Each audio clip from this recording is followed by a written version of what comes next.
and introduce you, and we can go straight into the Skylabs project. Absolutely.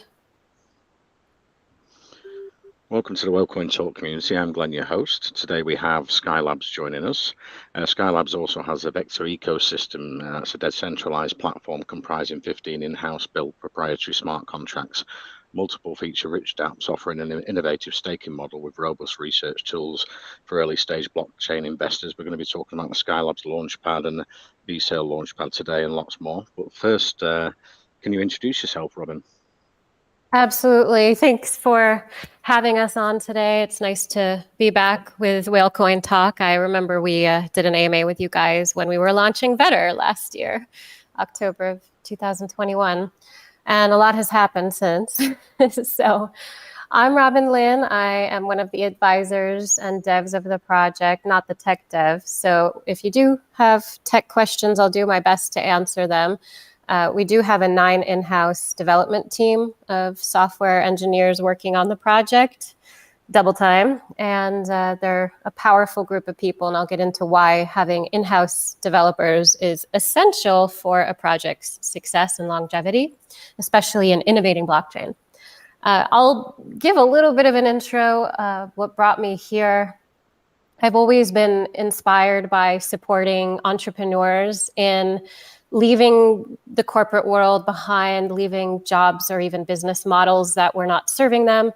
A lot of the clients I've had, thousands of them over the years, they have been inundated with trading their time for money. And that was always something that I never wanted to do. And so when I was in journalism school, I ended up liaisoning with billionaires and CEOs, big names in where I was living at the time in Miami, Florida. And I ended up connecting with a lot of developers, politicians, worked for the government, worked under the president of a university. And I got to see firsthand where money was going and how big money, billions of dollars, were being utilized. And it really jaded me. It really disturbed me because I got involved with media and journalism to speak truth and to share truth and to empower people, not to create disempowerment. And so in my early 20s, about 21, when I got to see what was going on, I didn't want to be a part of it, even though I had already risen up to the top of the corporate ladder at the time. And so I kind of got into a shock mode where I didn't know what to do. So I ended up taking a lot of time off. Long story short, I ended up studying with swamis and monks and shamans and learning how to master my mind and my emotions.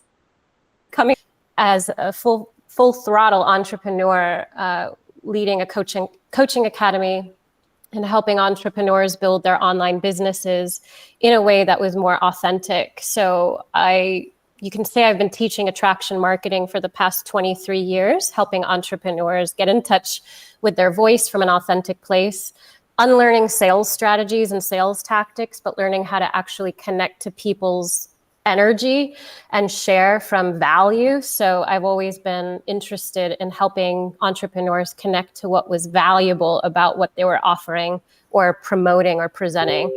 So a lot of what you see that I personally do with the project as a community elected architect. So we're basically community elected visionary architects of the project. The community votes us in to lead the project and head it up. But as far as crypto goes, when I was working with my clients and I was charging a lot of money about 10 years ago, and it was one of those things that I was helping people leave their disenchanted business models behind. And I actually found it really overwhelming because I was serving clients. I had to offer so much value, let alone the marketing and the branding and advertising and all of that back end stuff. And so even though hiring people to support me and generating 7+ figures was very stressful, and I wanted to shift out of that business model and yet still help people find financial empowerment. So again, I found cryptocurrency. It just kind of slapped itself in front of me. I got involved when Bitcoin was about $4,800, about that price. And within a few weeks, I found myself at $20,000 per Bitcoin. And I realized that it was just really about being at the right place at the right time and utilizing the skills I had learned and developed, which was mastering my emotions and mastering my mind and not getting caught up in the micro of the movements, but really looking at the bigger picture. And so, long story short, since being involved with Bitcoin, I taught myself how to trade. I was living off Bitcoin for 5 years, realized that I needed to get back and help people. It wasn't just about me generating financial empowerment, but helping others do that. And so when the team approached me to collaborate on Vetter before Vetter was a thing, of course, I had to say yes. Everything in me was just a big yes, because I believe cryptocurrency and specifically blockchain innovation is what will allow every human being to receive and achieve financial sovereignty and independence and self-reliance. And so that is my message, and anything I can do to help projects be able to sustain themselves and for people to be able to support themselves, their families, to live a lifestyle of their choosing, to not obviously abuse anyone or anything, but to really live a wonderful life on your own terms. That's what I stand for, and that's why you probably feel in the branding with Vetter, everything that is the brand and the message and the voice comes from that place of really genuinely inspiring the community and seeing the community empowered, and having that be the core of what is brought forth. And so with Skylabs is a launchpad, a high-tier launchpad focusing on launching only the most exclusive projects, meaning devs and the projects have to meet certain criteria, the highest criteria, like having a sustainable roadmap that their experience proves that they can meet it, meaning they have experience in blockchain and business. And that's one of the things that I talked about on stage in Europe at the blockchain events. I talked a lot about having a trustworthy development team, an in-house development team, and to know how to build sustainable revenue streams into your business model, and to have the blockchain project not just be supported by high-level tech, which is obviously essential in any blockchain project, not just copycatting other models, but having unique, sustainable blockchain infrastructures and databases, which is what Vetter has, and to be able to support that with the right kind of team that can lead it, and sustainable revenue streams that obviously support the longevity of the project, which of course allows the project to attract solid investors, whale groups like you guys here, to attract solid investors, mature investors, people who care about the project, people who want to share and show the project because they absolutely love it and know and believe that it is actually a good thing. And the more we can do that, which is why Skylabs exists, the more we can feature projects that are brought to the attention of these high-level mature investors and whale groups, the more other developers and other projects that are coming forth in the space are going to see that it's possible. And one of the things I have found is that last year when Vetter ecosystem, when we launched the platform Vetter, back in October 2021, by the way, Vetter did a 30x at launch and then a 40x 3 weeks in and never dropped below a 6x. And so we're really excited to be able to offer a really powerful project with Skylabs, which is the second product we're offering. But yeah, it's really important for inspiring other devs, because when over 16,000 projects launched in DeFi last year, we were one of them. It was really hard to understand and decipher between a shit project and an actual valuable project. And it took a lot of time, a lot of hours, energy, resources dedicated into researching projects. And that's why Vetter exists. VetterPlatform.app is our D app. It's been live for almost a year, and we're constantly evolving it. The dev team is to thank for the amazing features where you can actually sort for projects that 2x to 100x or more. And you can see the people that show their gains, 10x, 15x, 100x gains there, 5x, 3x daily. And this data is actually audited. So every time a scout posts a project to the CrowdX calendar, after the project launches, there's snapshots through timeframes within 24 hours after the project launches, within 7 days, 30 days, and then an overall time frame. And so we have an auditing team who actually post-audits the data to ensure the data is integral.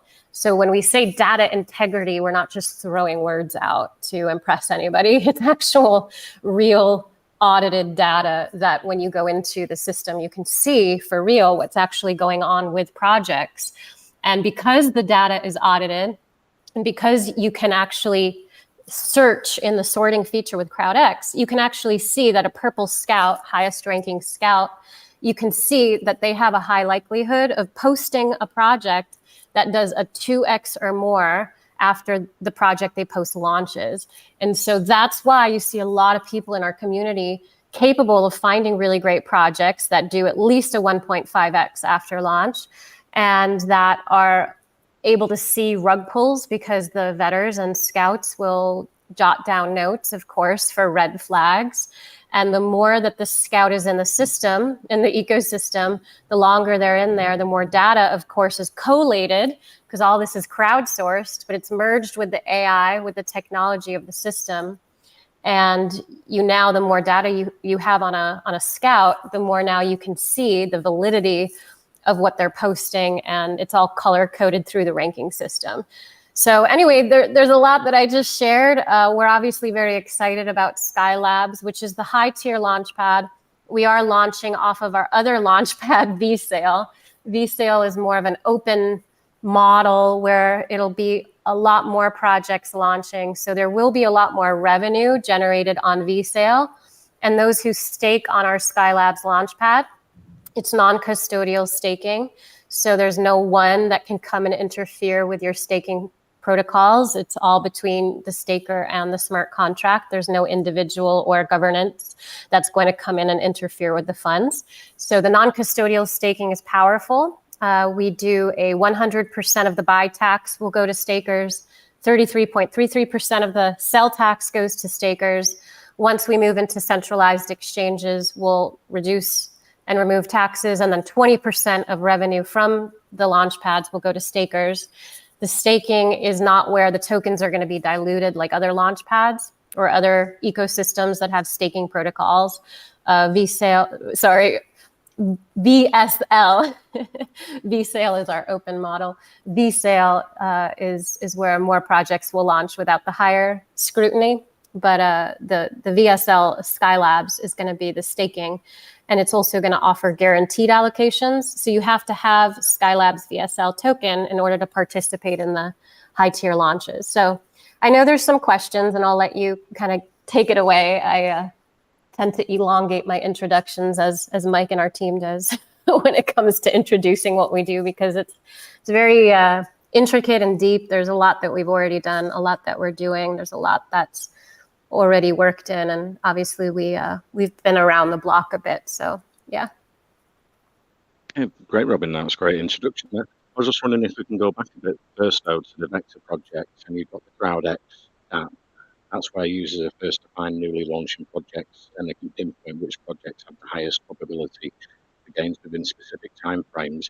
I think over 10,000 investors have used that, and how that's tying in now with the ecosystem expansion with Skylabs.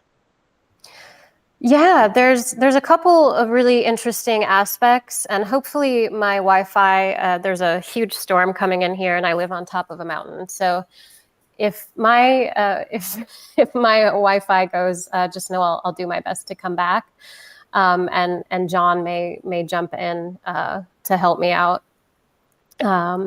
Just a forewarning. So I want to just bring to the attention a couple things with CrowdX, Skylabs and vSale also, but Skylabs will have the vetters vet the projects, and there will be more information available.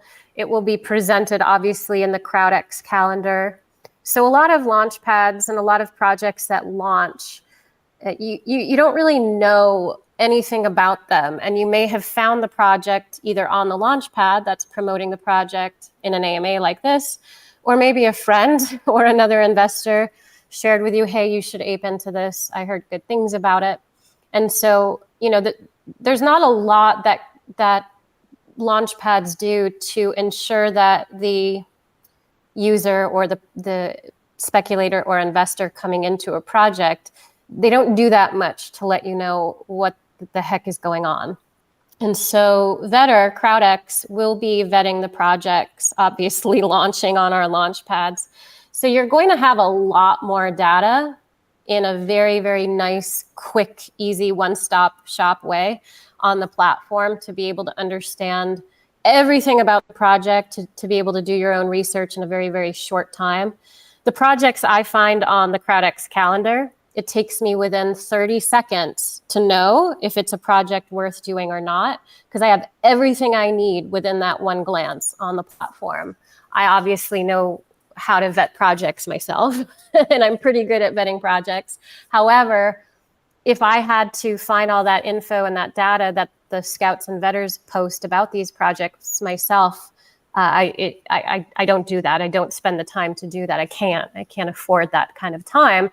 And so that's why the CrowdX model is so powerful, because you have people who are actually educated in the space who know what they're doing, especially if they have those higher rankings a Purple Scout would. There's just a lot more that you can see about these projects that give more validity to your own time spent researching, and it makes it a lot faster. So that will be done. But the other aspect of the reason why Vetter is so important with the new ecosystem of Skylabs VSL is in the staking. So there's a multiplier bonus. And this is one thing that the community absolutely drools about. They absolutely love. The VSL stakers, those who stake VSL, can increase their allocations and royalty shares by as much as 2,000% simply by holding Vetter in their wallet, in the same wallet that VSL is staked from. And so when they hold a minimum of 10,000 Vetter, it gives you a 2x, and this is in the white paper. It goes all the way up to a 20x in royalties and pre-sale allocations. So holding the Vetter token also gives you access to the CrowdX D app, of course, as well. But the multiplier bonus is one of the great things that our community really loves about it. So those are two aspects. The CrowdX Vetter token and D app allows people who actually participate in VSL as well that they'll receive. Great, Robin. And stakers receive royalties as well from the revenue generated in both Launchpads. So you've gone into the multiplier bonus there. How does the royalty shares from the Launchpads work for investors? I think if you stake, you'll be able to get rewards that way. And then I'm also wondering if the pre-sale sells out, not all investors would get a share, because you're looking to offer that to investors. How are you looking to divide that up fairly among the stakers if a pre-sale sells out? I would say that would be a Jeremy answer, because I'm going to answer it the best way I can. And hopefully to answer that more specifically, Jeremy and the technical devs can answer more specifically. I'm going to answer it by sharing with you that there's no way to dilute the token, and so everyone has an equal opportunity to receive royalty shares. So obviously, when we're talking about before the Launchpad launches projects, so obviously between August 21st, when the opportunity to stake begins, August 21st is that first day, all the way through the first moment where revenue is generated on the Launchpads, 100% of the buy tax goes to the stakers, and then 33.33% of the sell tax goes to stakers. So all of that gets obviously put into a fund, a pool, that then gets distributed equally. So in the white paper, it does share this, but if you stake a minimum of 100,000 VSL, you get one royalty share. It goes all the way up. So for example, if you stake 5,123,111 VSL, you get 51.23111 royalty shares. So There's no limit to the number of VSL shares you can stake to receive more royalty shares in the pool. And obviously, the amount of royalties depends on the cycle. And so I believe the cycle is 30 days. If the allocations are not distributed, because you actually have to come and claim the royalties. So at the end of the cycle, if one does not claim it, that fund goes into, at the end of, I believe, 30 days, goes into a pool that then gets distributed to the top holders, the top stakers, which are the top holders. And there's going to be a leaderboard. And so they'll receive additional bonuses by holding the most tokens over the most time. So hopefully that answers it, but I apologize if I can't specifically address or answer exactly what you're asking from a technical place.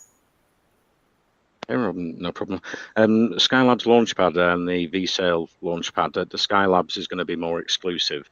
And then if projects can't get onto the Skylab, they can apply. I think you're going to send them over to the VSale Launchpad. What's the criterias for the Skylabs Launchpad? It's going to be more strict than the VSale Launchpad. Will the VSale be more like meme projects or projects with less utilities?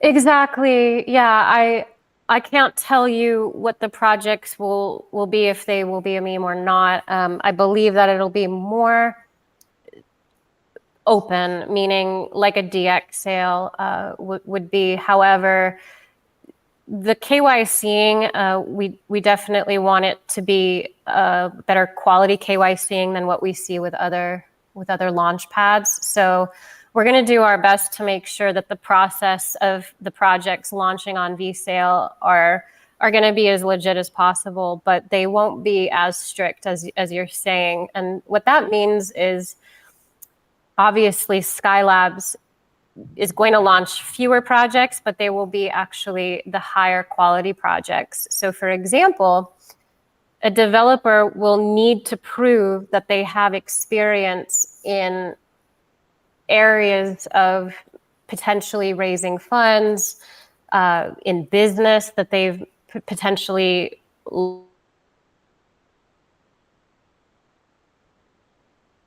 lost Robin there. She did say there was a storm moving in. Jeremy is here. I don't know if this is Jeremy. Are you a part of the Skylabs team? Hey, can you hear me? I can, yeah. Sorry, my Wi-Fi is. Jeremy, are you here? You're back, Robin. Yeah. I think we lost you there shortly. Yeah, I am. Thank you. Okay, great. Yeah, Jeremy, our lead software dev is here, so he's able to answer more of the tech questions. Jeremy, yeah, my Wi-Fi, we've got another storm here, so it might come in and out. Yeah, so there's going to be a higher level of criteria, like they need to prove that they've succeeded in the past in some kind of business model or blockchain model. They obviously need to prove that they have a solid team in place. It's not going to be just a one-man show. They need to show that they have a clear path to revenue with solid fundamentals. And that is one of the things that I found when I was doing AMAs in the Vetter community. I was as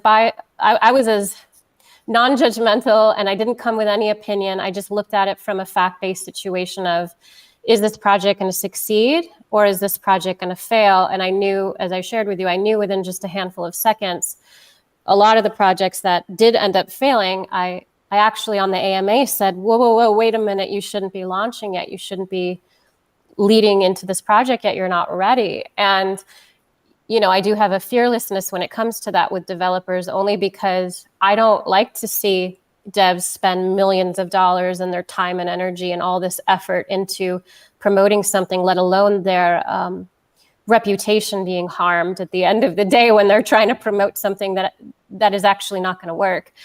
And oftentimes, ego gets in the way. Oh, well, I have to appease my handful of private sale investors. I have to launch on this day or off with my head. And I said, but your project isn't going to make it. I can tell that you're not going to make it past the actual pre-sale. You're not going to raise enough funds. I can tell you that. And oftentimes they'll launch anyway, and then they'll message me back every time they do, and they say, "Oh my gosh, you were right. What do I do?"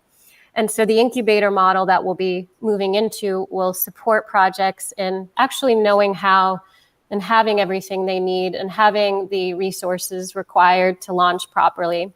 But Skylabs will be receiving and launching projects with obviously dev teams that can prove that they're not going to basically fail my test or the test. Obviously, this is a community-driven project. So when I say it's on behalf of the community, but it's going to be meeting those higher standards, and the standards are going to be higher than other projects because it is important for Skylabs to be a launch pad that people can come to and know that they have those higher standards and be excited about it. And then, vSale will be more of like an open model that, obviously no promises, but it is kind of exciting for some investors to get into projects that have lower market caps or lower entry points. But, certain investors like myself, I like to get into projects where I can have more influence with my investment. But I do believe that vSale will be exciting for people who only have the capability of getting in at those lower entry points and who also like non-utility projects. But the Skylabs Launchpad will feature the use case utility, so they'll have to prove that to our model before being presented on the Launchpad. Okay, great, Robin. This might be a more technical question for James, but you've got a burn protocol and a buyback features. I'm wondering how that works in the smart contract for Skylabs.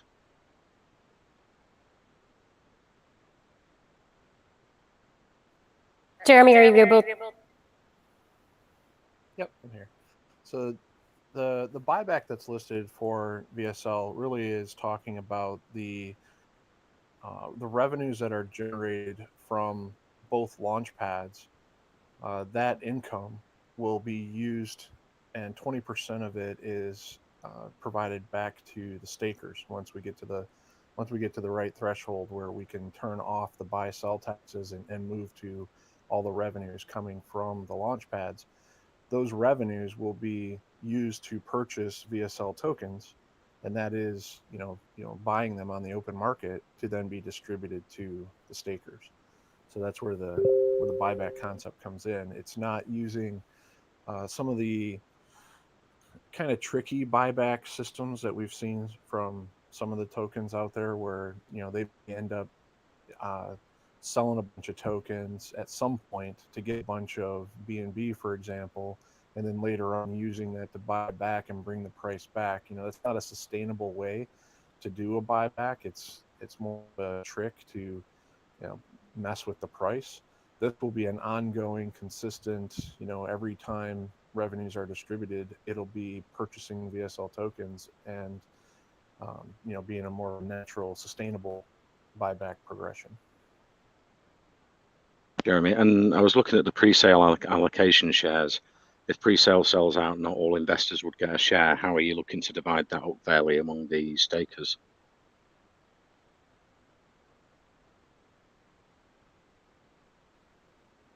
So let me just clarify. Are you talking about when a project is launching on Skylabs and people are able to participate that have stake? Yeah, I've seen movable launch pads like they have different tiers so that people can get in, but not everyone can necessarily get in if a pre-sale sells out very quickly. So how you sort of divide that fairly among the stakers? Got it. Okay. Yeah. So this is going to be a allocation model, and basically what it means is for everybody who has staked will have a certain number of allocations. So when a launch is happening, they can come in and say,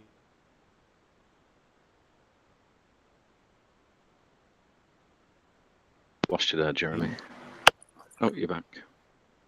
Can you hear me? Yeah. So when the sale is launching, they'll have the ability to declare whether they want to participate or not. So while the sale is open, everybody can come in and say, yeah, I'd like to participate, and I'm willing to put in, let's say it's up to whatever the max is, or it's up to 5 BNB. At the very end of the sale, what will happen is those allocations will be added up for all participants, and that will determine the percentage of the pre-sale token they're allowed to buy. So if it ends up that their allocations versus everybody else who decided to participate, it allows them to buy 4 BNB worth, then they would get the 1 BNB back plus the tokens upon the close of the sale. But even if you had one single allocation, then that represents some portion of the pie and some number of tokens. So no matter what, if you have staked and you decide to participate in a project, you're going to get some of the tokens. Okay, I see, Jeremy. And stakers receive royalties from revenue generated on both launchpads, but I see in the future you're looking to remove the buy and sell tax. And then how would it be paid? Would it be in BUSD or BNB, however people pay on the projects that come to the launch pads? And are you removing this buy and sell tax so you can go to central exchange listings? Yeah, that is one of the reasons for moving the buy-sell tax, is to make it possible to move the token towards centralized exchanges. But the way that the royalty shares work is you don't have to declare participation in projects like you do for the allocations and being part of the launches that are going on. It just looks at what your total percentage of the pie is in terms of relative to all stakers. And when distributions are done, those distributions are going to be in VSL token.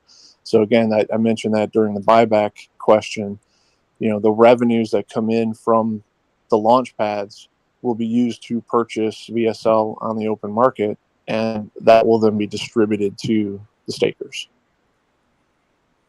Okay, I see. And the Skylabs staking, you're going to have locked and unlocked staking. What would you need to get involved with the pre-sales? Will there be a minimum amount of tokens you need to stake, locked or unlocked?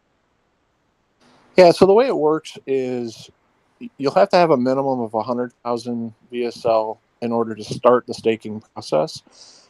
After that, it's any number. For every token that's staked, you'll get a fraction of an allocation, basically. So you do have the minimum of 100,000 VSL to start the staking process.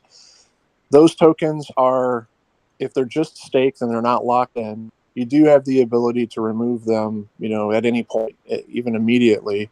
There is a penalty, an early withdrawal penalty.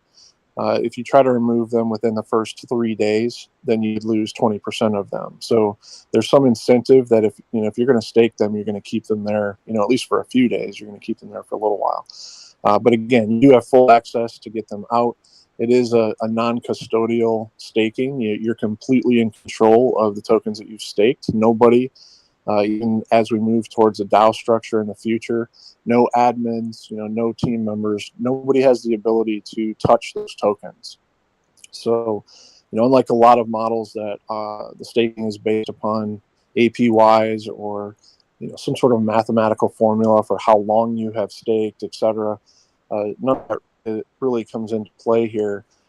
So there's nothing going on where those tokens can be taken off of the smart contract and used for, leverage trades or something else to try to earn an APY.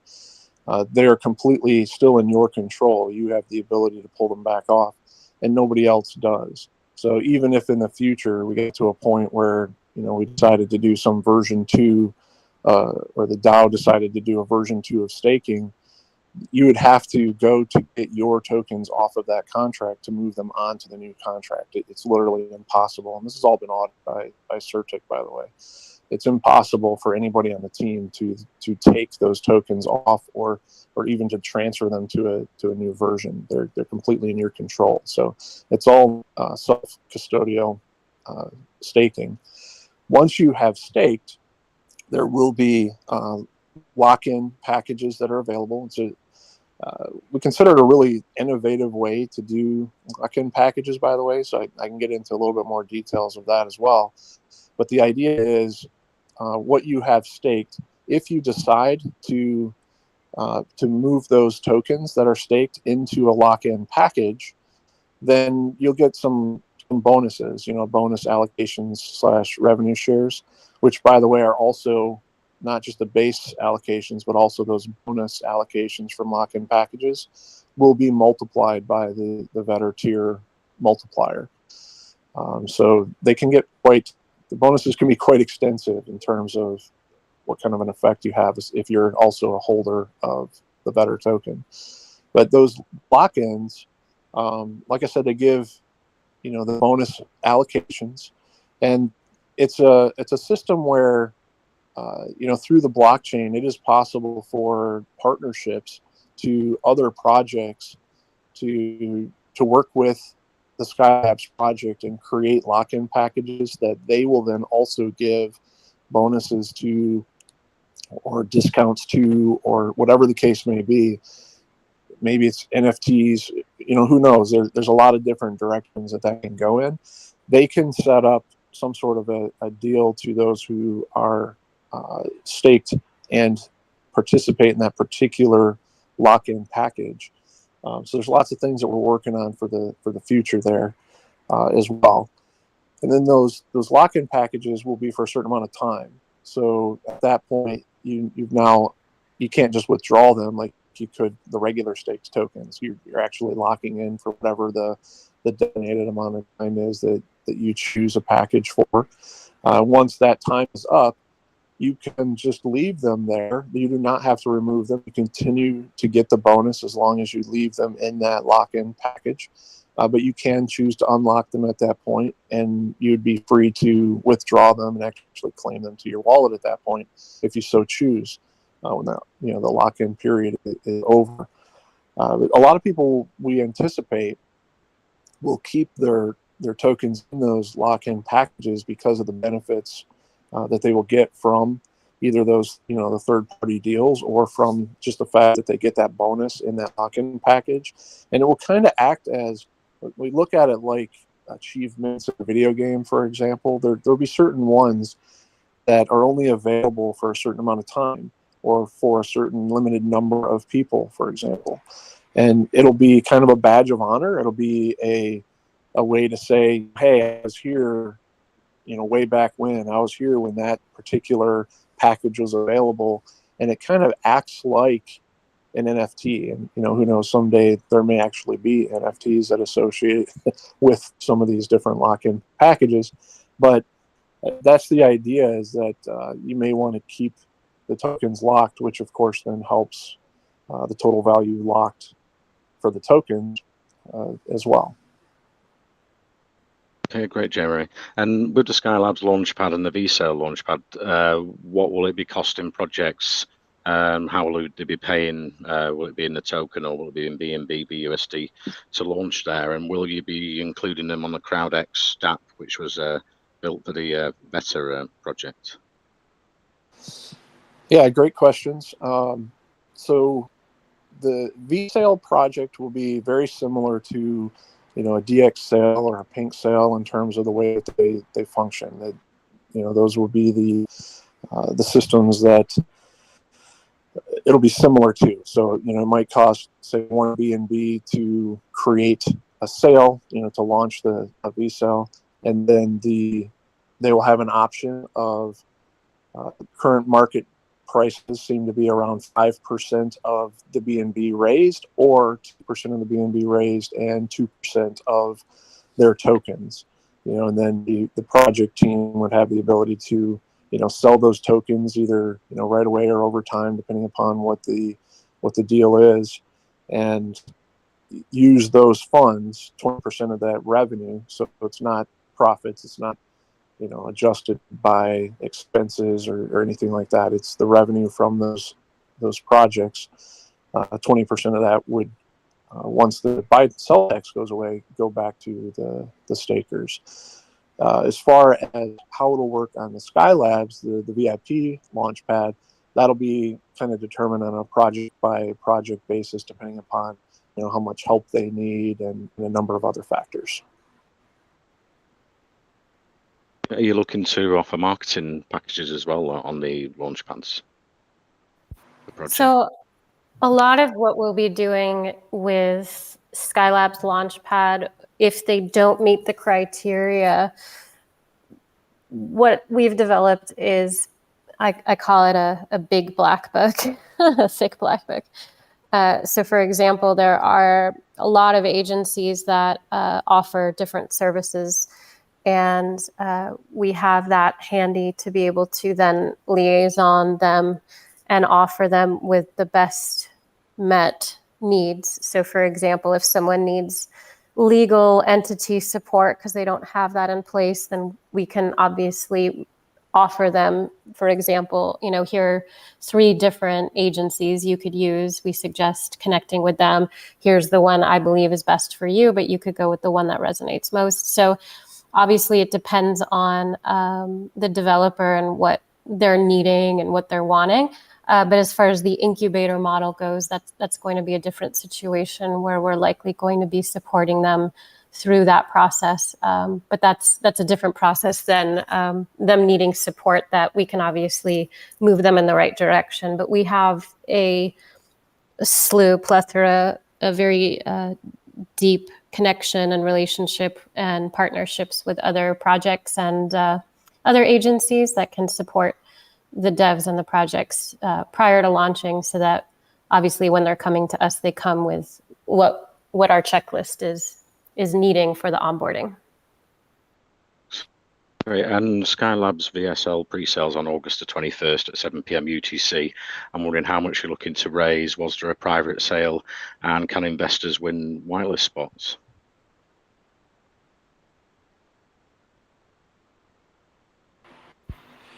Yeah, so there was a private sale. It was 18,000 BNB was raised in the private sale. The pre-sale that it's on August 21st is 10% of that, so it'll be 1,800 BNB that is raised. There are whitelist spots available through a sweep widget on our Telegram, so people are welcome to go in and participate in the sweep widget to try to get some of those 1,000 whitelist 2 spots. There were a few whitelist 1 spots that it was less than a couple hundred who have a little bit of time in the beginning to participate, and then it opens up to the rest of the whitelist where the rest of the BNB will be raised. Did you want to add anything to that, Robin? Can you repeat the first question again? My audio cut out. They're just asking about whitelist spots available for the project. Oh, got it. Okay. Yeah, sorry. The storm is one of those storms up here. So the whitelist, we're really excited because we do have a lot of interest, as we did with Vetter.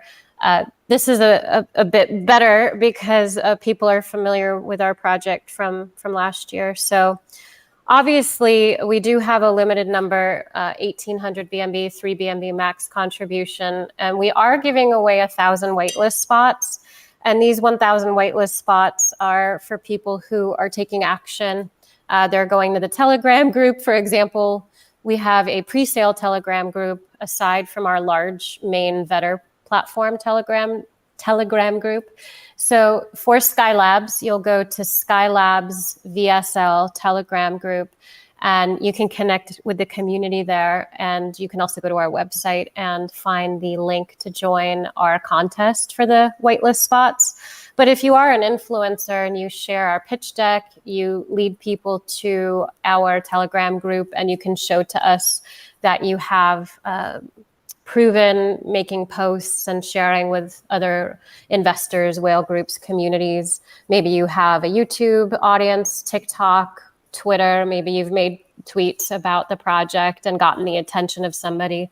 All of these things would obviously move you up, and we could put you on the whitelist in the front of the line if you obviously take more action, like I mentioned. But we will be giving away 1,000 spots to those who take the most action. And we are giving away some whitelist spots here for the people in this community. Hopefully we can pick those who are asking the most empowering questions, thoughtful questions, mindful questions, and also are taking action and, reviewing the white paper. We made this white paper not too technically challenging because we find that a lot of them are just so overwhelmingly exhausting to read through. And so we wanted to make sure people actually read through the white paper. So I want to make sure that you guys are taking action to do that, because there are a lot of answers to the questions we all have with projects in that white paper. And then obviously to join the Telegram community, to check out the website, and to watch some of the videos we have, and to do some work potentially in Twitter would be great. Our Twitter account is verified, and we are starting to run advertising there, as well as throughout cryptocurrency publications and digital agencies. So we'd love to obviously have you guys share, because that does do it makes a big difference. And if you can show us that you do, you can message myself or one of the mods and let us know, and we can move you up on the whitelist. That's really important for us to obviously be able to give whitelist spots to people who are sharing the project, because they value it. Then one more thing to mention there is that 100% of what's raised in the pre-sale is all going to liquidity.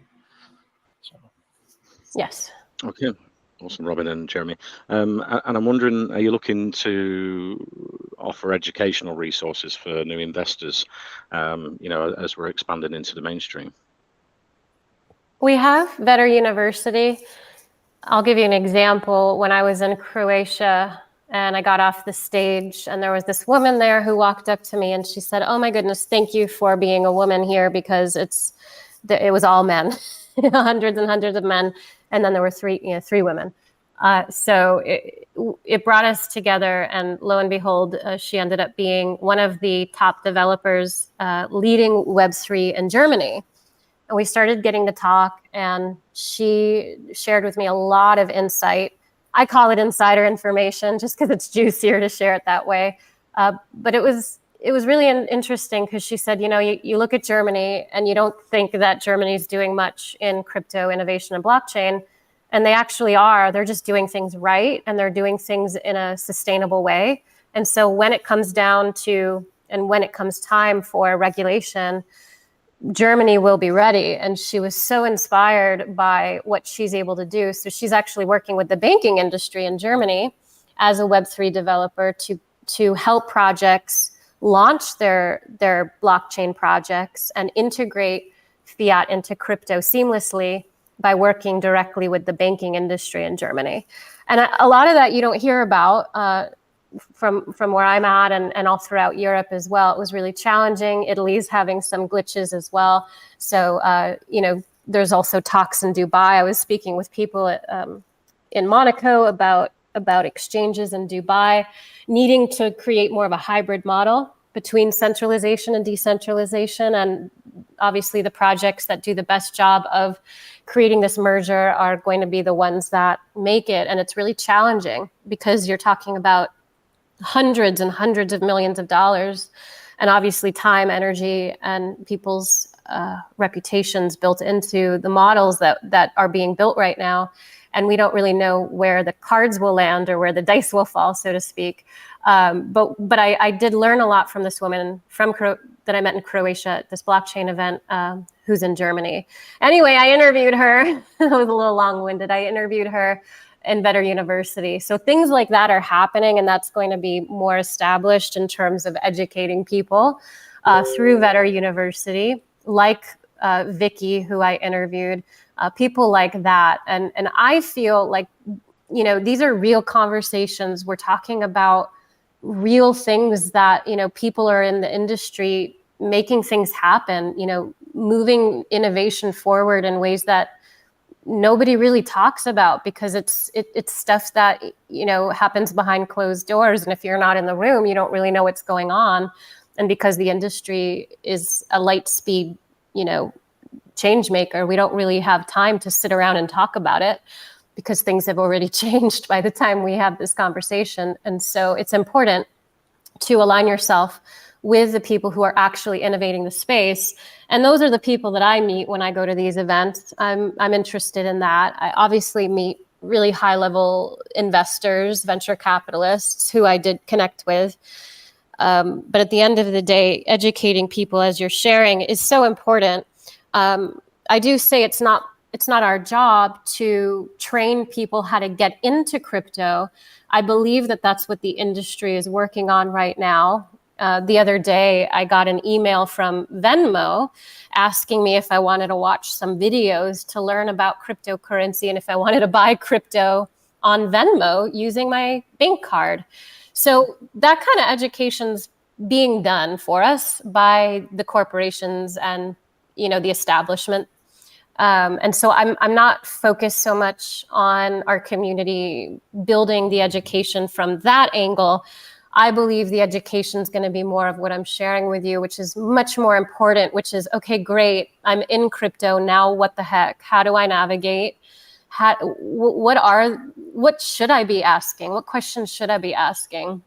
When I get involved with a project and become an investor, how do I actually get involved? How do I put my resources into projects where I do have a voice and a voting right so that I can be a part of this? Or do I want to be more passive as an investor and just throw it in, set it, forget it, and just watch my money go up and, you know, live my life and not really be involved? So I think there's different levels of involvement when it comes to, you know, when we use the word education and crypto. There's just so many aspects to what that even means. And I'm going to be focused more on providing content from the community aspect of, you know, looking at collating that kind of content where we can share with people, you know, what's really going on in the world of innovation and what should I be focused on? You know, bring me the best information so I don't have to sit there and waste my time listening to people talk about things that I already knew about or that aren't really important. Yeah, great, great, Robin. And Skylabs Certic audits have been done. I'm wondering if they've been completed because it can take quite a while. How they went, and if there's anything you had to tweak on the smart contracts. Jeremy, I know I've been sharing with the whale groups and the call groups about the 2 Certic audits that I'm so excited about, one on VSL and one on the actual staking. Do you have any update on us for the Certics?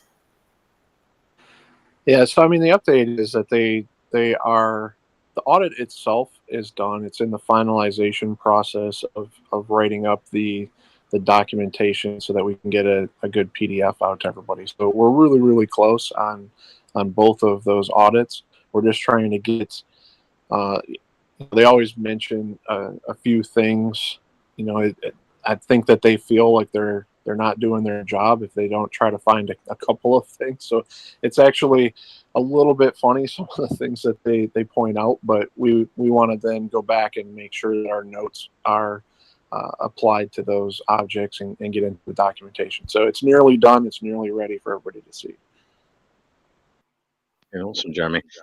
Going forward after the launch, I'm wondering what you're planning around the first quarter on the marketing side for the Skylabs project and how you're approaching projects to launch on the Launchpads. Yeah, the team will be working with an onboarding process for both Launchpads. As we mentioned earlier, the VSale will be a straight shot where devs projects will be coming in and filling out the paperwork. So that will be established. And then Skylabs will have more of a innovative, strategic approach for them to onboard, and obviously having to communicate with the team and communicate with us to actually have conversations. And I am personally having conversations with devs that I actually met through some of the events. So that leads me into more events because I meet so many developers on the road. I love speaking on stage. And also I was asked by my PR agency, they want to put me on the television, which I love. I'm just trying to work it out so it's all strategic. You know, I think a lot of projects, I talk about this a lot, where they raise a ton of funds and they have this marketing budget and they do this Hail Mary thinking that if they just do this hype effect and dump a bunch of money in all at once, it'll do good. And sometimes that works if you have a plan and you know what you're doing. And obviously we do, because we've been in marketing for over 2 decades, myself and Mike, who's another visionary advisor to the project. However, when it comes to things like getting on CNN, I was asked, do you want to be on Good Morning America, CNN, Tucker Carlson, Fox News? It's like, absolutely. And so when I bring it up to the team and the community, it's about, well, yes, at this point. Yes, at this point. So there's going to be that happening. Listing on a CEX. Vetter is going to be listing on a CEX soon. There's just some paperwork left to sign, which is just, taking the time to do that. And so we're going to be moving on that angle. And so marketing will be done on that angle. So there's going to be some marketing for Vetter with the CEXs. There's going to be more marketing, obviously, on Skylabs. And then when the tech is ready, Jeremy and obviously the 9 in-house dev team, once the tech is ready for Skylabs and vSale, we'll be ready with the onboarding and starting to connect with developers. But personally, I'm excited to speak more on stage because it does bring a lot of attention. There's just thousands and thousands of developers I've met in Europe specifically, and they do want to launch with us.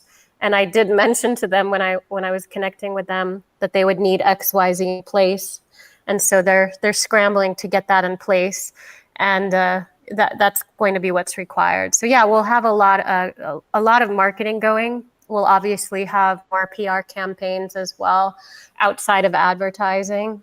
We'll be sponsoring likely. We've been talking about an event in Dubai. So there's a billionaire investor event in Dubai. We've been talking about potentially doing like a VIP yacht party with some high level investors. But yeah, my role will be more speaking with the developers. And I'm looking at, right now, I'm just waiting to hear back. I know CZ from Binance will be there, but there's an event in Lisbon, a Web3 event on November 1st through 3rd. So I'm waiting to line up my speaking on the stage there. So stuff like that, I'm just, obviously, it's kind of like timing and it's strategy and obviously making sure that everything is good to go, but then lining everything up so that it makes sense with where we're at. And that, again, that's one of the reasons why most projects fail, because they just, CEX, let's list. And they just do it at the wrong time. I believe that there's the right timing for this kind of thing, especially when it comes to having your marketing and PR in place and the team and community ready to go as well, and building momentum around that story.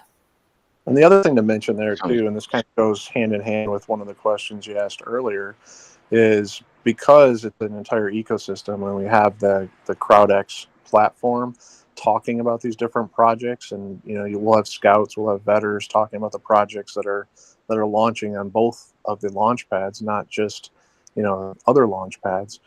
The idea of the VSL, the VIP launch pad, there's going to be quite a few people who are introduced to this ecosystem just because their project is launching on one of these two launch pads.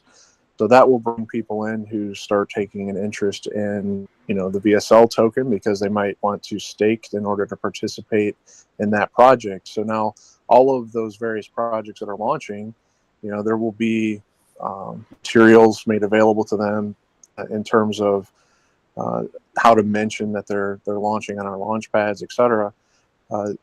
They'll be doing marketing of their own projects, and that also brings, like I said, people into the ecosystem. And when they find out that they can get a multiplier for just holding Vetter in their wallet, that's another potential person who's going to be picking up the Vetter token. So it's kind of designed in a way where it circles and provides a whole nother level of continuous stream of marketing, even outside of what marketing is brought on to say PooCoin ads or other places within the industry that our team would put out there. Awesome, Robin and Jeremy. Yeah, it's great crypto conferences. We've had Noah here. He's been going to New York crypto conferences, and for Launchpads, to network and meet projects and teams. It'll be great for the Skylabs and the vSale Launchpad. So I think that's everything I wanted to ask. Wonderful. Yeah, it's really great to meet people, especially, when you're building projects. I mean, devs know you're in a dark room, or you don't even know what the room is. It's you and your computer and maybe 3 computers, and then you leave the house, and that's what happened to me. I left the house, and it was like, oh right, there's this whole world out here, and it's really nice to meet other devs in this space and other advisors in blockchain when you're just so like heads down for so many years or just hours in the day, and then you go out and you meet people in the same kind of space. It's really, really rewarding and nice to be able to support one another as well, because we're all in the same kind of space with our mindset, and to meet people in that way, it's really rewarding. And so I think it's very different than anything I've been involved with before when I was speaking and traveling and meeting people globally. As an entrepreneur, I feel that there's just this like really deep camaraderie, because I think we all respect each other in that way. Awesome, yeah, and like you say, we need to get more women into crypto. It's quite male dominated. I don't think maybe stocks and shares are as much, but if you're going to go onto the news channels as well, that's great for women to watch the shows and learn, and maybe we can get more women into crypto in the future, definitely, as we go mainstream.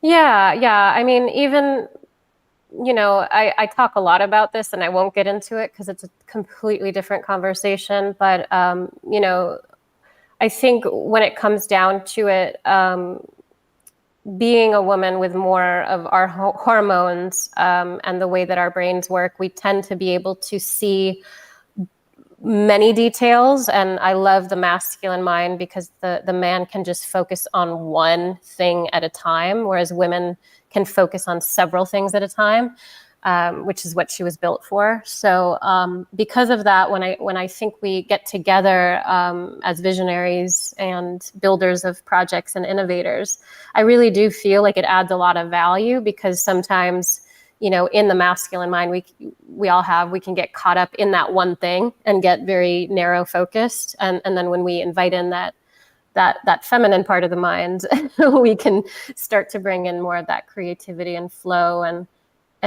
open up into more of what maybe we didn't see. So I think it's a lot of both that's required. And it allows us to, I think, integrate more of that quality that we all seek, which is a sense of belonging, which is one of the things that I feel really empowered by and inspired by with our community, with Vetter and Skylabs, is the community is just really empowered. They're inspired. They have voting rights. Moving towards that DAO model, it's just a really inspiring thing to see people step up and start to become more well educated in the space. Not just an investor, but a really wise one, a mature one, as I say. And I think, having more women in this space kind of lends to that. But yeah, I think having that collation is important. So yeah, I'd love to take some questions if we're going to go that route. I don't know if we're going to be able to open it up for Q&A. Robin, yeah, that's what I was going to do now. So you don't forget, everyone, that you can win white. I think we've got 10 whitelist spots to give away for some questions today. So Syed, I'll go to you first. Have you got a question for Robin or Jeremy here at Skylabs? Yeah, thank you, Glenn. I have a few questions. So I was going through a white paper, and it's mentioned that users can win VSL tokens for helping the community by clicking collect to earn button. So can you explain a bit more about this feature? How will this work? Sure. So the reason that that's there is in order to make sure that the contract is sustainable for a really long time, you have to make sure that the gas fees don't get too large. So part of the decision that was made was if tokens do not get collected within 30 days that are earned, so distributions will be happening all the time. Most people will probably come in daily, weekly, or every few weeks, whatever the case may be, to collect those tokens. But if they don't collect them within 30 days, that's where the burn process kicks in. So what we've done is we set up the collect to earn button as a way for people to earn a little bit of extra VSL. The funds come from early withdrawals. So anybody who unstakes their stake tokens in less than the days, there's that 20% early withdrawal fee. Those are collected and will be given out to the people who click the collect to earn button. And what that does is it basically processes a number of other people's collections. So, you potentially, if you say you were in the hospital for a while or something like that, and you weren't able to get in and collect your tokens, this incentive allows other people to go and click that button, and potentially you have your tokens, collected, and when they're collected, they go right into staking. So you would not lose any tokens to your burn if you're not around for a little while. And it's a round robin, so the oldest distributions would be collected first. So if enough people do this action where they go out and attempt to earn a lot of extra VSL token, which, by the way, it's random. If there are collections out there, then you have a 70% chance of getting paid a little bit of VSL from the community. Thank you for explaining that nicely, Jeremy. Okay, moving to my next question. So on your white paper, you also mentioned about this Vetter audited highest low VAHL, which is an innovative method of determining project launch success. So I want to understand that how VAHL method help in determining the project launch success. Yeah, so really that came out of the idea that we're trying to, from an auditing standpoint, be able to back up any of the numbers that are claimed on the CrowdX platform, but B, kind of be innovative and help the industry with a new term that seems to make a little bit more sense than a regular all-time high number does. So a lot of projects will tout that, oh yeah, our all-time high was 200% or something like that. We did 200x or whatever the case may be. There might have only been a brief instant in time where one single person could have sold at that amount. So the goal of the Vetter audited highest low is, say if you're looking at a 24-hour period, it is the amount that for an entire hour during that 24 hours, somebody could have sold at that level.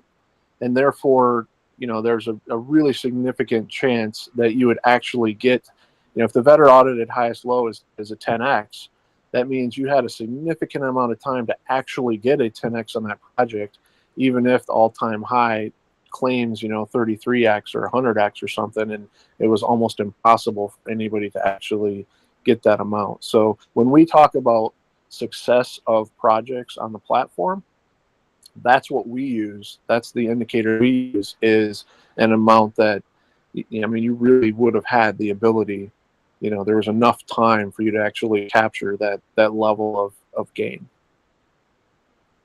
Okay, got it. And it also has to do something with intuitive Oracle, or it is a different feature?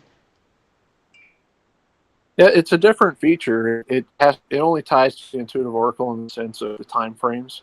So there is a VAHL, a VAL or VAL, depending on how you want to pronounce it.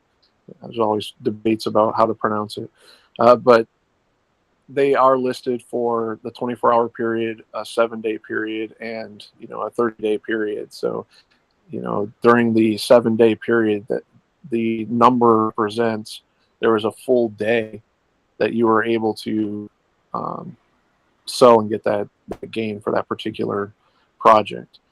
So where the Intuitive Oracle comes in is that's really looking at a scout or a vetter and saying they tend to be really good at finding projects.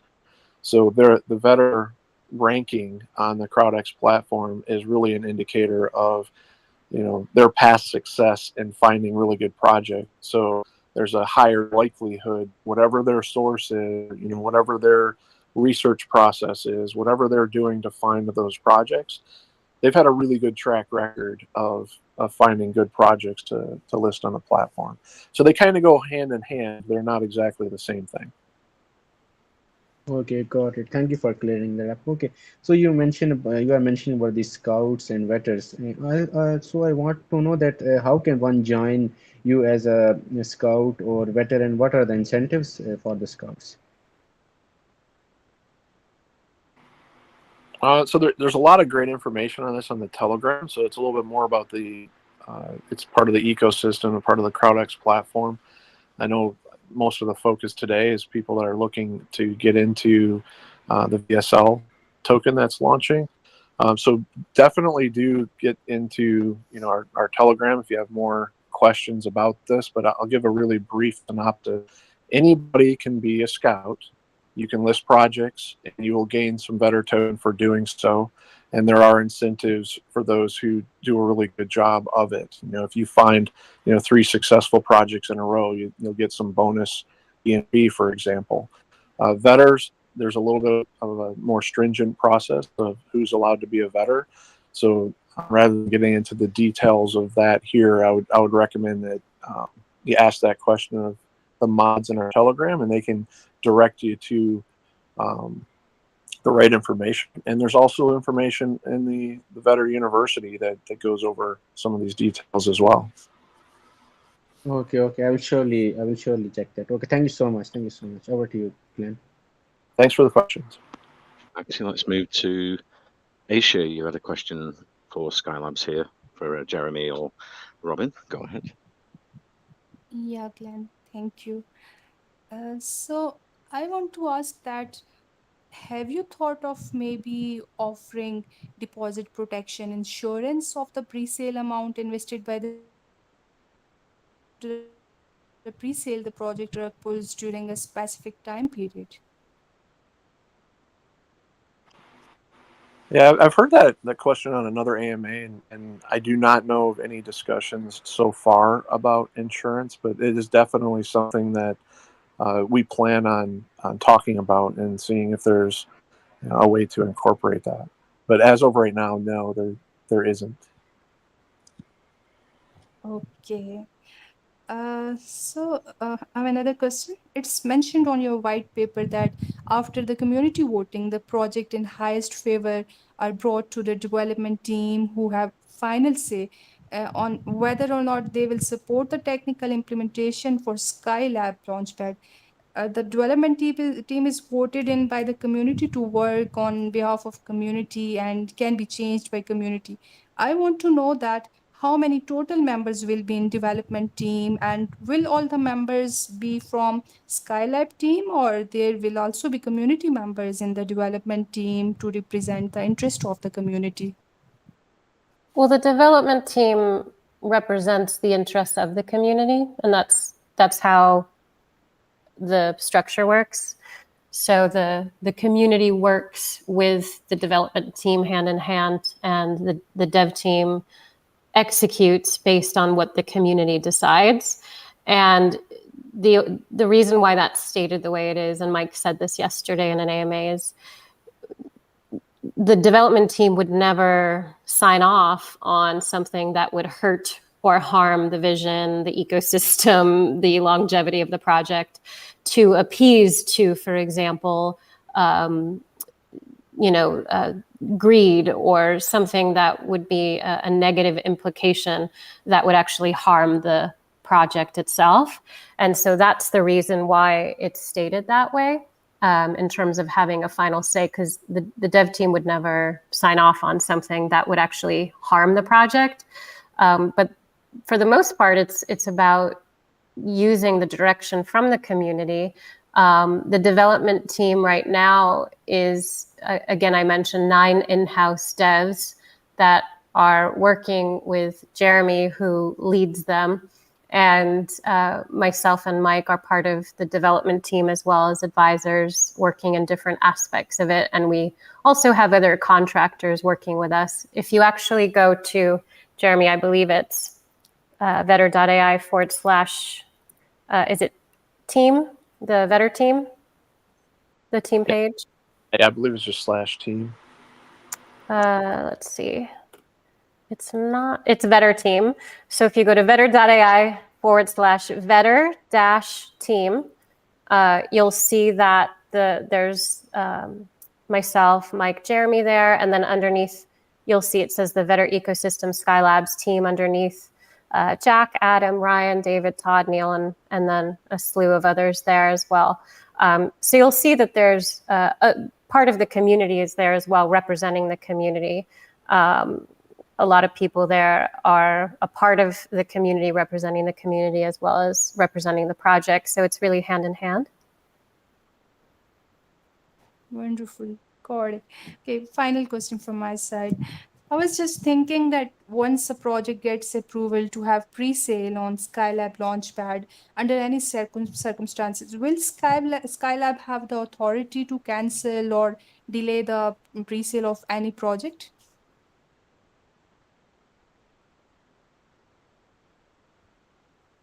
Can you repeat the first part of the question? Because I have an answer for you. I just want to make sure I'm answering your question. What was the first part of your question? Sure. Once project gets approval to have pre-sale on Skylab Launchpad, under any circumstances, will Skylab have the authority to cancel or delay the pre-sale of any project? I don't know. I don't want to misstate as far as authority goes, because the contract's the contract, which is different. But obviously, if news were to come out where, I don't know how to answer that without misanswering it, if that makes sense, because I don't want to misspeak from, from the technical part of it. Does that make sense, Jeremy?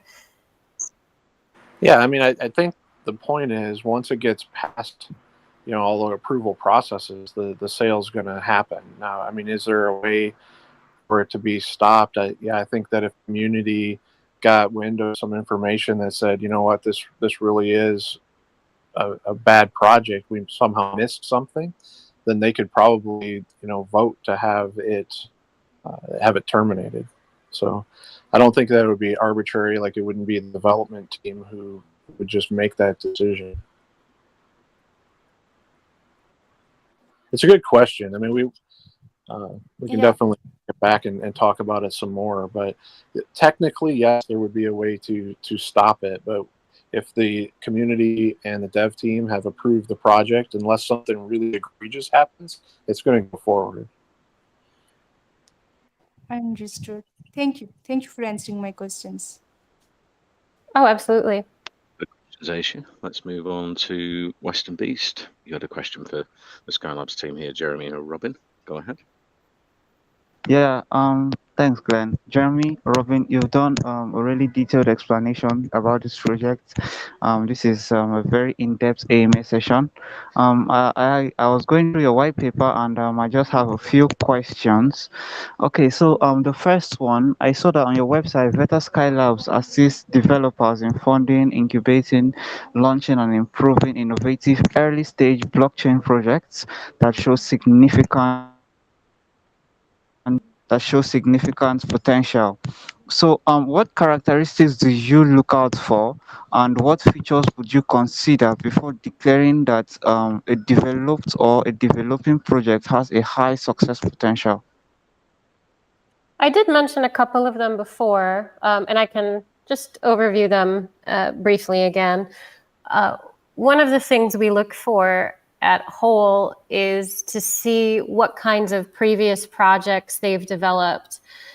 Even if it's not blockchain, is there anyone on the team, hopefully in the core team, that has any kind of blockchain experience in building blockchain and launching projects on the blockchain and working with communities on the blockchain?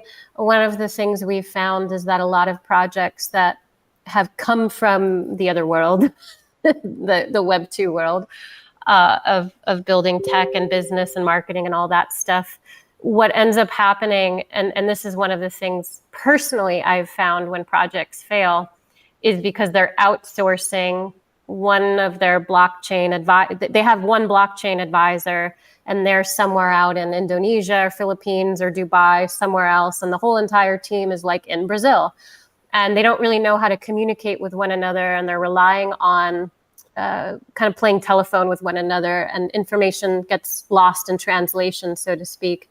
So unfortunately, that's one of the reasons why projects fail, is because there's a lot of miscommunication when it comes to integrating in the blockchain and when it comes to success with knowing how to operate the space. And so, launching a successful project, raising funds for the project, knowing how to allocate resources to their marketing. Do they know how to do any of that? Anyone on their team? Anyone? And obviously if no one does and you hear crickets, that is a sign that, and that's what I've shared with devs before. That's what our community has talked about too, is that you've got to have someone close at hand who knows this kind of stuff. So just, that's for example. Obviously, this will all be articulated and crafted into documentation. All right, Robin. Okay, so my next question is about, still on the white paper. I saw that you said staking is a non-custodial and it's controlled entirely by the staker. This means it's negotiated between the staker and the smart contract with no possibility of interference from an individual or future governing team. So my question concerning this statement is that what parameters is the investor allowed to negotiate with the smart contracts, and then will the smart contracts change based on the general market situation of the projects? Can you repeat the last part of that? You said, what can they negotiate, and then what? Yeah, my question is that what parameters is the investor allowed to negotiate with the smart contracts, and then will these smart contracts and the negotiation, the smart contracts and the negotiations therein change based on the general market, maybe the market cap of this entire project?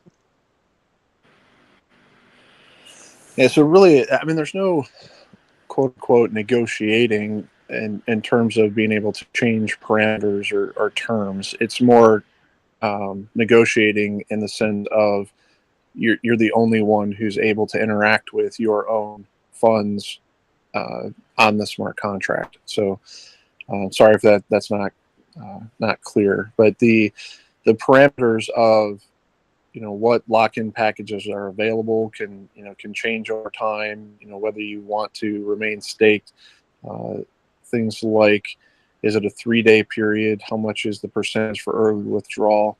Those sorts of parameters can be determined by the community. So all of the the stakers who are part of the community, would have as we start moving towards a DAO structure, would have the ability to help have a say in some of those things, right? So, but what it means by being non-custodial is just that nobody, even a DAO structure in the future, has the ability to touch those funds. So this goes back to what I was saying earlier, that it's not a staking model where anybody can take those funds out and use them to day trade or do leverage trades, or to touch those funds in any way, shape, or form. When you have staked, it's between you and the smart contract. You are the only one who can get those funds back off of the smart contract. That's really the point of that.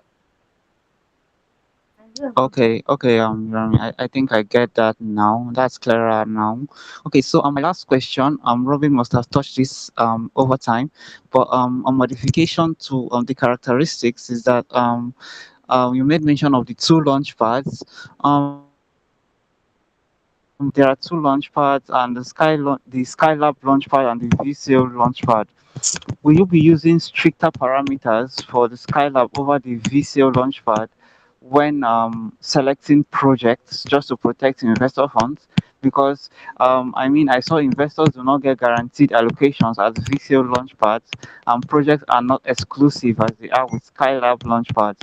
This means that there are 2 different things. Does this mean that the criteria is slightly modified, that of Skylab's higher than that of VCO? So I don't believe that any launchpad should be responsible for hosting a project. That I'll give you an example, and I do have a meeting in 5 minutes. So I don't know, Jeremy, if you want to hang out, because I have to run off to hold a meeting with my PR agency here. But I've got an interesting example because there was a dev team that came to me and we hosted them in Vetter in an AMA. And I knew that they weren't going to make it past a certain point, but they had enough in place that they thought they could wing it. And so some projects launch not with the intention of rug pulling, failing, or being, one of those scam projects. There are obviously those projects, and nobody can prevent that. vSale is going to host projects, and it's up to the investor, the person getting into the project, to do the research, which is why CrowdX is so important, because you can actually do better research there and see the red flags. Obviously, it's all up to you. It's not financial advice, and it shouldn't be taken as like a promotion. The Launchpads aren't promoting a project because they think they're good. They're launching projects that are launching. So again, vSale is not going to have those criterias, and it's up to the person coming in to be able to do that research for themselves, to decipher if it's a project they want to get into or not. And they should go to CrowdX. They should have some Vetter. They should see who posted the project and what the scout and Vetter said about the project, and do research prior to the launch of the project. But what I want to say is more nuanced, and I think your question needs that. There are developers who have some things that are great, and they go to launch, and then their mother-in-law needs attention, and the main dev has to leave the project, and the project ends up having to basically rug pull itself, and they fail. They just literally fail because it isn't built right. It isn't built like the DAO model. It isn't built to sustain itself. It's built on a handful of people that are trying to hold things together instead of having this community involvement. And most projects aren't decentralized in that way. They're not focused on having things in place. I think CZ said it best, where he said, I can go on a 2-week vacation, thinking, where he was going. He said, I could go on a 2-week vacation and everything was handled for me because the project is built for it to take care of itself. It takes care of itself. I don't need to be there.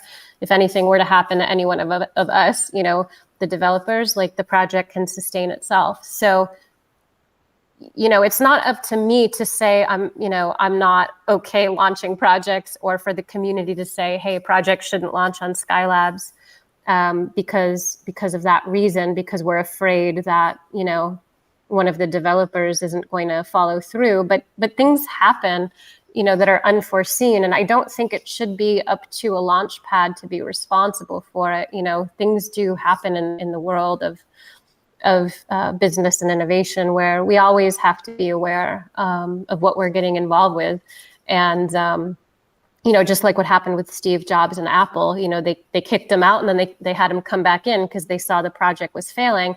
That's not really a good model when you're relying only on one person to, who obviously, will die at one point and did. It's not a good model to sustain itself and to appease, the shareholders. So, there needs to be things in place, but things do happen. So hopefully that answered your question, but it required more nuance. Yeah, Robin, that's a really detailed answer. Robin, Jeremy, it's a really great project. And I really hope that the projects that come to place themselves on your launch pads, they stay as profitable as possible, as long as possible. I'm wishing you guys the best, and I hope you continue to stay bullish onward. Over to you, Glenn. Thank you. Thank you for the questions, Western Beast.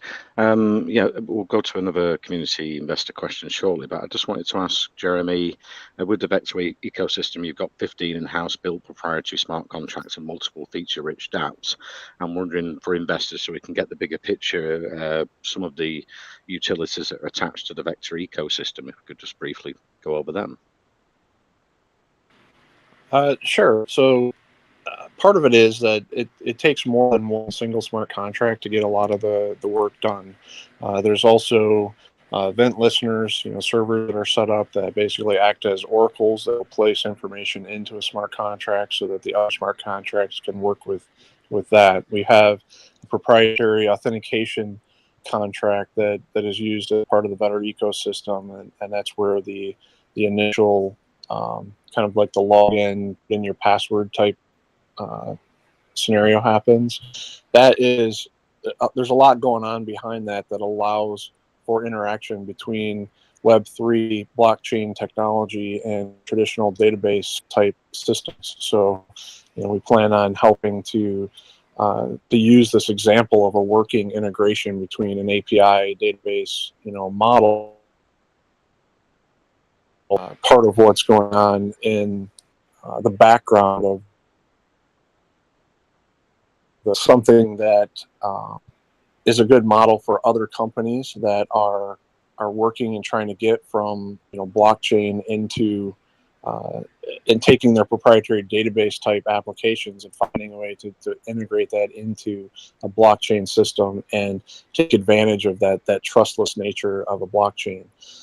So when it comes to the CrowdX platform, the ranking system has to be on the blockchain because it has to be validatable. The token has to be on the blockchain to validate transactions, etc. The payment processing in order to give out rewards, for example, has to be on the blockchain. The swap contract, we have a proprietary swapping system where rather than using the traditional, like Pancake Swap and others, where you say, here's how many tokens you want to swap from one type to another. You can come in with a goal-based swapping system that says, I'd like to be tier 3 in the system. Can you factor in taxes and fees from, the Pancake Swap router and everything else, not having to deal with slippage and just say, I want to end up with X number of tokens. So we have kind of a goal-based swapping system that, in the future, we plan on bringing to other tokens, not just the two within the ecosystem. Staking itself has a contract. The VSale system actually has multiple contracts keeping track of it. There's a controller, a sales contract, etc. The VSL token itself. So there's a lot of things going on there, and then there's a lot more coming. Like we'll have the ability for people to do private sales. We'll have the ability for people to do airdrops. We have an entire vault system that's been created with, the long-term lockups, the vested lockups, the different types of lockups that will be available to people on the platform. And then there's also a number of additional tools that are coming in the ecosystem. We'll have a entire system for technical analysis and people to look at some of these micro caps and see what's going on with them. Maybe have a way for people to pay a little bit in order to have a technical analysis done on one of their favorite, small cap tokens, for example. We'll have our own charting tool that's being worked on. So there's a number of pieces in the ecosystem that are coming, and what needs to be validatable and on a blockchain is, what can be in a database is, and there is a way to combine those two technologies that we have found that's innovative. It's a new way of doing things that will help others in the future. So hopefully that gives you a little bit of an overview of what's going on. But yeah, there are a lot of contracts in place to make all of this stuff work. And the CrowdX staff as well, I think over 10,000 investors have used it. I'm wondering how they've been doing, how long it's been out, because it's picking projects that have a higher probability for gains within the specific time frames. So lots of investors have been using that. How's that been going? Yeah, it's going really, really well, I believe. Having the number of users that we do, it's a little bit surprising that I think a lot of people in this environment really like the hype and they like the new tokens and the new launches, and it's nice to have a place to go where you have some reliable people who have done a little bit of research and can help you find information about these different projects. I think when Vetter first launched the DApp, there was, I think, 3 new tokens per minute being created on the BSC, who has time to really look into every single one of those projects and know if they're good or not? You have to have some way to be able to filter them and have a community to talk to about whether they're good or not. And we believe that the track record, looking at the Vetter audited highest lows for the system, really speaks for itself. And at one point, I think we determined that there were certain scouts that you could follow that 90% of the projects that they scouted were successful. So, I think that it's a little bit different now that we're getting into the bear market, because there's less people just jumping into everything. But even with that, the Vetter audited highest lows are really impressive. There's still people making some really good returns right now, even in what most consider as a bear market. So it's exciting to see, and we can't wait for the VSL, the Launchpads, to just bring more attention to the CrowdX platform and have more people be able to take advantage of it. Jeremy, yeah, I'm wondering with the CrowdX platform, if you're looking to offer that to projects that launch on the Skylabs Launchpad, resale Launchpad, and that makes you stand out from the rest of the Launchpads out there. They'll be featured on the CrowdX app. Yeah, for sure. We really like that synergy and the idea that there can be links between the two systems. That we've actually talked about ways to allow other launchpads to have those kind of links as well, but we will definitely have them built between the CrowdX platform and the launchpads. Let's go back to investor questions. Let's see, Venice, you had a question there. I think it might be Jeremy now. Robin might have had to leave for Skylabs project. Go ahead. Okay, thank you so much, Glenn. I had a couple of the questions, but we are at the end of the MS, so I'll ask one. As I read, projects request to launch on Skylabs Launchpad can be cancelled and referred to resale Launchpad, and you guys have mentioned about this. So I was wondering, will you provide the devs a detailed explanation why their request is not approved, so that they can fix the things to be launched on the Skylabs Launchpad, or if they request you to have a detailed review meeting with them or ask the community about this specific issue? So what are your plans? Well, I think, there's a lot of reasons. There's a lot of reasons why certain projects shouldn't be launched. Certain projects just, number one, aren't ready to be launched, and other projects maybe shouldn't even exist. For the example of a project, some developers who throw code together just to make a bunch of money, only with the intention of never really having anything at all other than the intention of, a pump and dump situation. So I can't really tell you exactly what will be formulated in terms of what will be said. However, from my voice, our community and our team will be making the best use of our resources and time.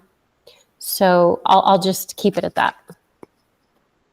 And making sure that we're launching from the perspective of making sure the projects that do launch are worthy of being launched, and those who aren't, obviously, some will have to figure it out, and obviously making, the best use of the resources. Well, and I think the other thing to think about is, if it is a project that is very close to having all of the parameters met and they have the ability to get there, I'm sure that the community would entertain, allowing them to come back onto the Skylabs and they can go through that process again, I'm sure. But, all of those details will kind of work out over time. Okay, understood. You guys have really explained everything about Skylabs and CrowdX and literally everything. So I'm really hyped for your launch, and thank you so much for answering my question as well.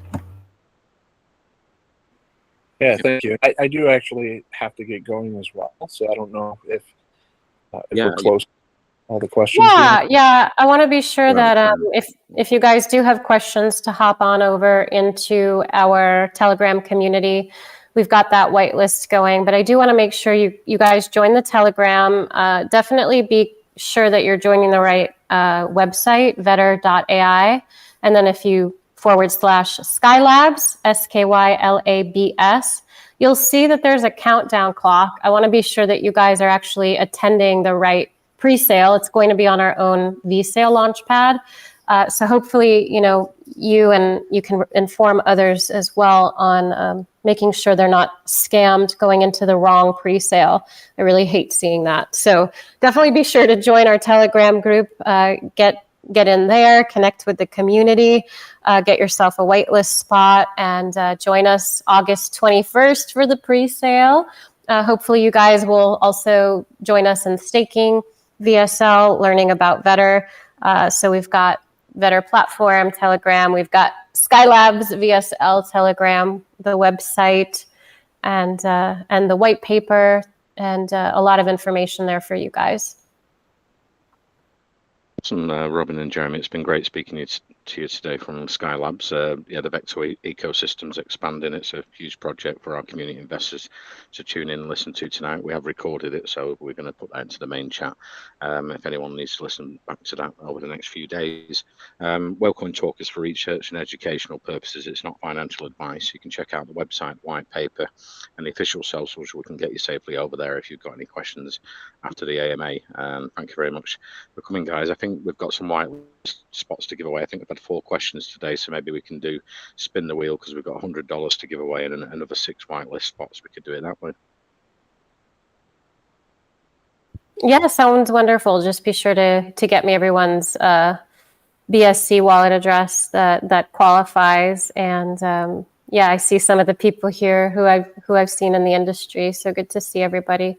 And just let me know in our Telegram group, and we'll be sure to get them going. And definitely, guys, come say hello in our Skylabs VSL Telegram group and join the engagement, ask away, ask questions. The community is really engaged in there. So really looking forward to seeing you guys in there. And thank you so much for taking the time today. We really appreciate the energy here at Whale Coin Talk. You guys are great. You guys do good things and bring to the forefront, I believe, more of that integrity that we need to see. So thank you so much. And thank you, Jeremy, for being here. Thank you very much, Robin and Jeremy, and take care. And I think actually is maybe here to do spin the wheel now.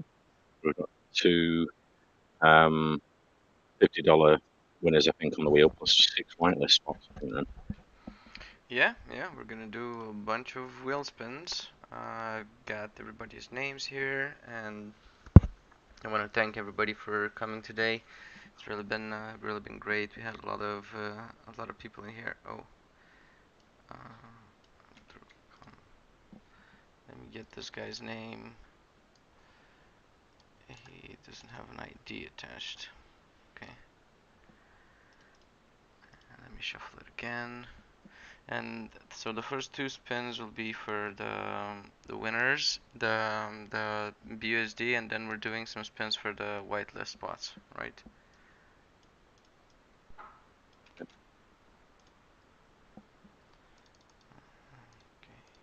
Actually,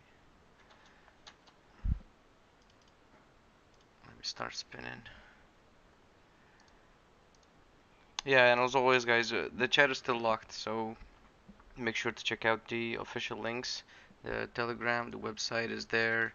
The link to the Twitter and everything. So if you heard something interesting, if you heard something you like, make sure to check it out. We did a little nice overview here for everyone, but it's always good to do your own research and really dig deeper. And I like Launchpads myself, and the guys over at Skylabs are doing things a little bit different as well. And as they said, there's always some good benefits coming from staking their token as well, and the way the allocations work and everything we talked about here today. Like they're taking a really interesting approach. So really check them out and see exactly how you can get involved. And I know it's still a bear market, and you might think, well, yeah, there's nothing's pumping and all this. And truth is, this is the time when people build. This is the time when people come out of the woodworks and put their minds to good use and build some cool DeFi projects for us. So um, yeah, keep an eye out. Tune in, and when you find something you like, get involved. Let me see. I think I got everyone's IDs. Yep, I got everyone's IDs, and we'll contact you to give you your prize, and well, if it's either the BSD prize or the whitelist spot. So thank you everybody for coming today. It's been great, and we'll open it up again in about 5 minutes. We got another AMA coming, so yeah, stay tuned. Cheers, everyone.